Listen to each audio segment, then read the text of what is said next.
Bermuda triangle, जिसे कि devils triangle के नाम से भी जाना जाता है। बहुत से लोगों को इस जगह के बारे में पता होगा। कई लोगों ने यूट्यूब पर वीडियो देखी होगी या फिर कहीं ना कहीं पर सुना तो ज़रूर होगा। और जिन लोगों को इसके बारे में कुछ भी पता नहीं, उन लोगों को मैं शॉर्ट में बता दूं कि ये जगह अमेरिका के पूर्वी तट पर मियामी फ्लोरिडा से सिर्फ 1770 किलोमीटर और हैलिफैक्स नोवा स्कॉटिया कनाडा के दक्षिण में 1350 किलोमीटर की दूरी पर स्थित है। इस जगह पर बहुत से जहाज और हवाई जहाज रहस्यमय तरीके से गायब हो चुके हैं, जिनके आज तक नामो निशान तक नहीं मिले। इस जगह की बहुत सी दिल दहला देने वाली स्टोरीज है और उनमें से one of the most popular story आज मैं आप लोगों को बताऊंगा।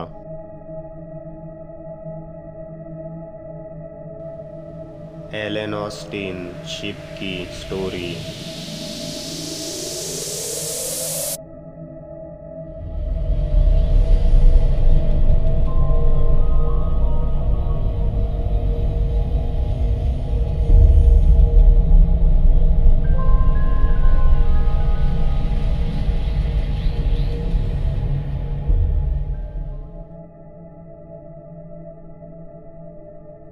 एलन ऑस्टिन शिप की स्टोरी को बरमुडा ट्रायंगल की स्टोरीज में से one of the most popular story माना जाता है। दिसंबर 1880 में एलन ऑस्टिन नाम का ये शिप लंदन से न्यूयॉर्क की लंबी यात्रा के लिए निकलता है। ये शिप लिवरपूल से निकलता है। शुरुआत के कई सप्ताह इस शिप के लिए बिल्कुल नॉर्मल रहते हैं, पर तब तक जब तक कि ये शिप बरमुडा ट्रायंगल के पास नहीं पहुंचता। इस शिप के कैप्टन ग्रिफिन को बरमुडा ट्रायंगल के पास एक अनजान शिप दिखाई देता है, जिस पर कोई भी नाम या फिर किसी भी कंट्री का फ्लैग नहीं था। इतने बड़े महासागर में ये शिप लावारिस की तरह अकेले तैर रहा था। एलन ऑस्टिन की तुलना में ये शिप काफ़ी छोटा था। कैप्टन ग्रिफिन अपने शिप को इस शिप के थोड़ा नज़दीक ले जाते हैं और अपने स्पाई ग्लास से इस शिप को देखते हैं तो वो दंग रह जाते हैं, क्योंकि इस शिप पर कोई भी इंसान या फिर किसी भी इंसान का नामो निशान तक मौजूद नहीं था। उस जमाने में पायरेट्स यानी कि समुद्री लुटेरे शिप पर हमला करके लोगों को मार के सामान को लूट के ले जाते थे। कैप्टन ग्रिफिन को ये पायरेट्स की चाल लगी और इसलिए वो स्टार्टिंग में उस शिप पर नहीं गए। कैप्टन ने 2 दिनों तक अपने शिप को उस अनजान शिप के पास रखा, ताकि अगर उस शिप पर कोई हो या फिर उस शिप पर कोई हलचल हो तो वो उन्हें तुरंत नज़र आ जाए। पर 2 दिनों तक उस शिप पर किसी भी तरह की कोई हलचल नहीं हुई। ये देखते हुए इसे पायरेट्स की चाल ना समझकर कैप्टन ग्रिफिन ने उस शिप पर जाने का फैसला किया।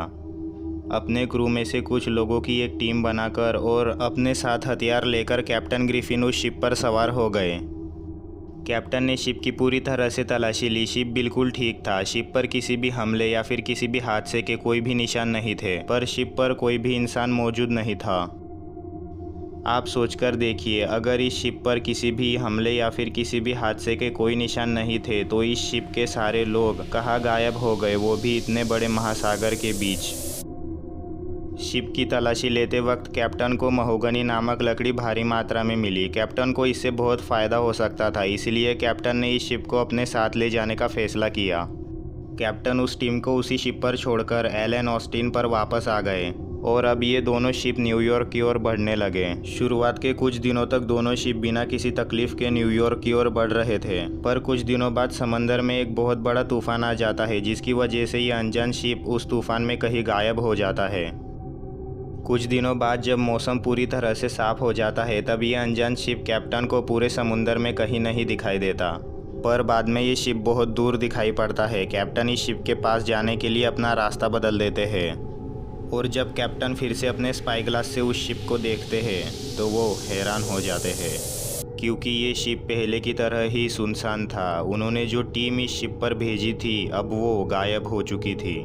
वो टीम कहाँ गई, उस टीम के लोगों के साथ क्या हुआ, ये किसी को भी पता नहीं चला। कैप्टन ने दोबारा एक टीम उस शिप पर भेजने की बात की, पर जाहिर सी बात है उनके क्रू मेंबर्स ने दोबारा उस शिप पर जाने से मना कर दिया। पर कैप्टन ने एक बड़े इनाम की लालच देकर एक टीम को दोबारा उस शिप पर भेज ही दिया। वो टीम हथियारों के साथ वापस उस शिप पर सवार हो गई। कैप्टन ने दोनों शिप को एक दूसरे के बहुत ही पास रखने का और रात भर घंटियां बजाने का ऑर्डर दिया। रात होने पर समंदर में कोहरा छाने लगा और कुछ ही देर में कोहरा इतना घना हो गया कि एलन ऑस्टिन उस शिप की लालटेन की रोशनी खो बैठा और वो शिप वापस एक बार कोहरे में कहीं गायब हो गया। लेकिन उस शिप से घंटियों की आवाज आ रही थी। थोड़ी देर बाद घंटियों की आवाज भी बंद हो गई। एलन ऑस्टिन ने रात भर अपनी घंटियां बजाई लेकिन कोई जवाब नहीं मिला। सुबह कोहरा हटने के बाद कैप्टन ने एक खाली सागर देखा जिसमें दूर दूर तक कोई नहीं था। इस बार का नुकसान आखिरी था क्योंकि उस भूतिया जहाज का कोई निशान नहीं था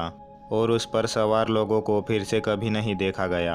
एलन ऑस्टिन अपने रास्ते न्यूयॉर्क की ओर फिर से बढ़ने लगा और 11 फरवरी 1881 को न्यूयॉर्क पहुंचकर एलन ऑस्टिन ने अपना सफ़र पूरा किया।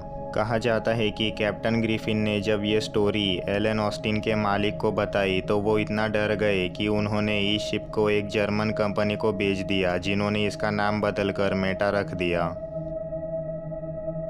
अगर मैं आप लोगों को इस स्टोरी की कुछ और बातें बताऊं तो इस स्टोरी को ज़्यादातर मायनों में फेक यानी कि मन घड़त कहानी बताया जाता है। क्योंकि ये कहानी इतनी पुरानी है इसलिए इस कहानी को रियल साबित करने के लिए कोई ठोस सबूत भी नहीं है। एलन ऑस्टिन ने उस यात्रा पर किसी रहस्यमय जहाज़ का सामना किया था या नहीं ये किसी भी ठोस दस्तावेज़ों में दर्ज नहीं है। हालांकि ऐसी कहानियाँ जो पीढ़ियों से चलती आ रही है जो बहुत पुरानी है उन्हें ढंग से एक्सप्लोर करना पॉसिबल नहीं होता है, सच जानना पॉसिबल नहीं होता है। उन कहानियों को ही तो अर्बन लेजेंड्स कहा जाता है। आपने ये शब्द कहीं ना कहीं पर तो ज़रूर सुना ही होगा और बहुत से नेशनल थिंकर्स का मानना है कि बरमुडा ट्रायंगल भी एक अर्बन लेजेंड है। बरमुडा ट्रायंगल के बारे में लोगों ने कई कहानियाँ कई थ्योरीज बनाई है। कुछ लोगों का मानना है कि इस समंदर में एक बहुत ही बड़ा सी मॉन्स्टर रहता है जो जहाज़ों को हवाई जहाज़ों को अपने साथ समंदर में डुबा लेता है। और कई लोगों का ये भी मानना है कि इस जगह पर जो भी जहाज़ हवाई जहाज़ गायब हुए हैं इन्हें एलियंस अपने यूएफओ के साथ उड़ा ले गए होंगे। और ऐसी बहुत सी कई और कहानियाँ हैं बरमुडा ट्रायंगल की, पर सच क्या है ये किसी को आज तक पता नहीं चला। सो गाइस, अगर यहाँ तक वीडियो देख रहे हो तो थैंक यू। और रुको आप लोगों से एक बात कहनी थी। एक दिन मैं यूं ही वाईटी स्टूडियो देख रहा था और मैंने ये देखा, आप लोग वीडियोस को सपोर्ट तो करते हो और वीडियो को लाइक और कमेंट भी करते हो पर आप सब्सक्राइब करना भूल जाते हो। आप में से सिर्फ 2.3% लोगों ने ही सब्सक्राइब किया हुआ है और ये देखने के बाद मुझे दिल से बुरा लगा, मुझे दिल से दुख हुआ। मैं इतनी मेहनत से वीडियोस बनाता हूँ और उस पर आप लोगों का प्यार भी बहुत आता है पर आप सब्सक्राइब नहीं करते हो। नीचे जो रेड कलर का बटन है उसे बस दबा दीजिए और कुछ मत कीजिए, उसे बस दबा के इस वीडियो को कट कर दीजिए और कुछ नहीं करना है आप लोगों को। और इस वीडियो को बनाने के लिए बहुत ही मेहनत और रिसर्च लगी है और इसी वजह से इस वीडियो को आने में इतनी देर हो गई, तो आपका एक लाइक करना तो बनता है। इसके मुताबिक अगर आप में से आधे लोग भी सब्सक्राइब करते तो हमारे 1 के सब्सक्राइबर कब के हो चुके होते। हमारे चैनल पर 1 के सब्सक्राइबर्स होने के लिए बस कुछ ही सब्सक्राइबर्स बचे हैं, बस हो ही गए। सो गाइस प्लीज़ जल्दी से 1 के सब्सक्राइबर कंप्लीट करवा दीजिए। सो गाइस वीडियो को लाइक करके कमेंट करके ज़रूर बताना कि वीडियो कैसी लगी और चैनल को सब्सक्राइब करके बेल आइकन को ऑल पर कर दीजिए ऐसी ही और वीडियो सबसे पहले देखने के लिए। Thanks for watching.